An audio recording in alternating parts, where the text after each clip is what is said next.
الآن خفف الله عنكم وعلم أن فيكم ضعفا فإن يكن منكم 100 صابرة يغلبوا 200 وإن يكن منكم 1000 يغلبوا 2000 بإذن الله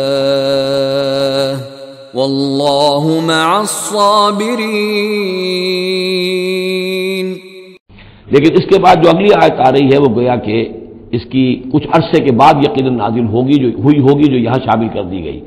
الآن خفف اللہ عنکم، اب اللہ نے تم پر سے تخفیف کر دی ہے، وعلم ان فیکم ضعفا، اور اللہ کے علم میں ہے یہ بات کہ تمہارے اندر کچھ کمزوری آ گئی ہے۔ لیکن یہ کمزوری کیسے آئی ہے اس کو سمجھ لینا چاہیے۔ سابقون الاولون مہاجرین اور انصار کے اندر کوئی کمزوری نہیں آئی معاذ اللہ، ابو بکر اور عمر میں یا سعد بن معاذ میں رضی اللہ تعالی عنہم اجمعین، ان میں کوئی کمزوری نہیں آئی۔ لیکن جو نئے مسلمان آ رہے تھے جن کی ابھی تربیت نہیں ہوئی تھی، اوسط گر رہا ہے۔ ظاہر بات ہے جو نئے لوگوں کی تعداد بڑھ رہی ہے، جن کی تربیت اتنی نہیں ہوئی ہے، جن کے اندر ایمان ابھی اتنا گہرا نہیں اترا ہے، اتنا راسخ نہیں ہوا ہے، تو اس کے حوالے سے اب فرض کیجئے کہ 1000 کے اندر پہلے تو ایسے ہوتے تھے کچے پکے جو ہیں وہ 20 ہیں، 50 ہیں، 100 ہیں، اب یہ ہے کہ ان کی تعداد بڑھتی جا رہی ہے اگر، تو نتیجہ کیا ہوگا کہ اوسط جو ہے وہ گر جائے گی۔ اس اوسط کے اعتبار سے اب تمہارے اندر کچھ کمزوری آ گئی ہے۔